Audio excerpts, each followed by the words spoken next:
Salam semangat Bapak dan Ibu. Pada video kali ini, saya akan mengajak Bapak dan Ibu membahas lebih dalam bagian kepemimpinan untuk perbaikan layanan berkelanjutan. Mari kita amati kembali gambar ini. Dalam gambar ini, ikon kepemimpinan untuk peningkatan layanan berkelanjutan diposisikan di bawah dan memayungi berbagai aspek lainnya. Gambar ini menjadi penanda bahwa kepemimpinan akan berdampak pada kualitas dan kecepatan laju sekolah dalam menyediakan iklim lingkungan belajar, proses belajar, dan juga kesuksesan sekolah dalam membangun kompetensi dan karakter murid. Kepala sekolah, layaknya seorang kapten kapal, tidak hanya perlu mengerti rute pelayarannya, tetapi juga perlu mengenal setiap anggota kru dan penumpangnya dengan baik. Ia harus tahu bagaimana menavigasi di tengah badai, mengatur layar sesuai dengan arah angin, dan menggunakan setiap sumber daya yang ada di kapal secara efisien untuk memastikan kapal berjalan lancar dan selamat sampai tujuan. Bagaimana kaitannya dengan kepala sekolah? Mari kita mulai dengan menyimak betapa pentingnya memiliki pemahaman yang kuat tentang visi dan misi sekolah. Seperti kapten kapal yang perlu memahami rute pelayaran, kepala sekolah perlu memahami dan menjalankan visi misi sekolah. Visi dan misi sekolah menjadi pemandu untuk menunjukkan arah, tujuan, dan fokus bagi seluruh anggota sekolah. Visi dan misi inilah yang akan menjadi dasar dalam membentuk budaya sekolah, maka kepala sekolah perlu memastikan bahwa visi dan misi ini dipahami dan dijalankan oleh seluruh warga sekolah. Jika visi misi sekolah sudah dipahami bersama, maka visi misi dapat dikembangkan dalam kurikulum dan program kerja sekolah untuk memenuhi kebutuhan belajar murid. Setelah visi misi dipahami dan dilaksanakan, lalu apa yang harus dilakukan?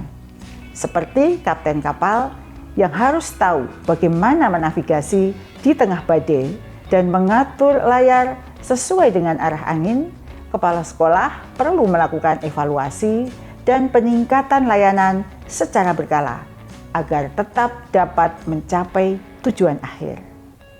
Dari visi misi sekolah, kepala sekolah dan guru dapat menyusun perencanaan kurikulum sebagai dasar perancangan pembelajaran di kelas. Pastikan bahwa semua keputusan yang diambil dalam perencanaan ini adalah berdasarkan kepentingan terbaik untuk murid. Setelah rancangan pembelajaran untuk tahun ajaran depan selesai disusun, pastikan rencana dan jadwal ini diketahui oleh seluruh warga satuan melalui penyusunan kalender akademik, baik untuk internal maupun eksternal. Nah, setelah perencanaan telah dilakukan, kepala sekolah perlu melakukan evaluasi dan peningkatan layanan menggunakan berbagai sumber data, termasuk rapor pendidikan, hasil asesmen, umpan balik dari pendidik, tenaga kependidikan, murid, dan orang tua murid. Setelah itu, kepala sekolah bersama rekan pendidik dapat merancang tindak lanjutnya bersama-sama. Evaluasi penerapan kurikulum ini perlu dilakukan secara berkala sesuai dengan kebutuhan untuk memastikan relevansinya dengan kebutuhan belajar murid saat ini. Selanjutnya, seperti kapten kapal yang mengenal semua krunya, kepala sekolah pun juga begitu. Setiap warga sekolah adalah sumber daya manusia yang berharga dan memiliki kontribusi masing-masing dalam mewujudkan sekolah yang didambakan. Maka dari itu, kepala sekolah perlu mengenal warga sekolah dengan lebih dekat. Kepala sekolah dapat mengamati kinerja pendidik, memahami kebutuhan belajar mereka secara lebih mendalam, dan menggunakan hasil pengamatan tersebut untuk merancang program yang sesuai untuk mendukung mereka meningkatkan kompetensi diri. Pengembangan kompetensi ini juga akan mendukung perbaikan layanan pendidikan di sekolah untuk terus mengikuti kebutuhan murid. Selain itu, kepala sekolah juga perlu memiliki kemampuan berefleksi untuk mengenali kekuatan dan kelemahan kinerjanya sendiri. Kepala sekolah juga dapat meminta umpan balik dari rekan guru dan staf untuk memperkaya evaluasi tentang kinerjanya.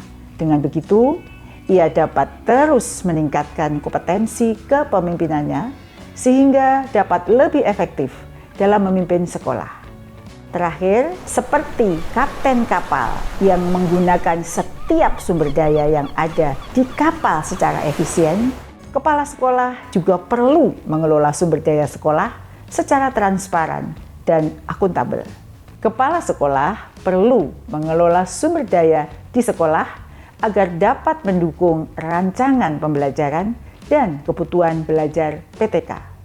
Seluruh program, kegiatan, serta kebutuhan sarana dan prasarana direkap di dalam rencana kegiatan tahunan dan anggarannya.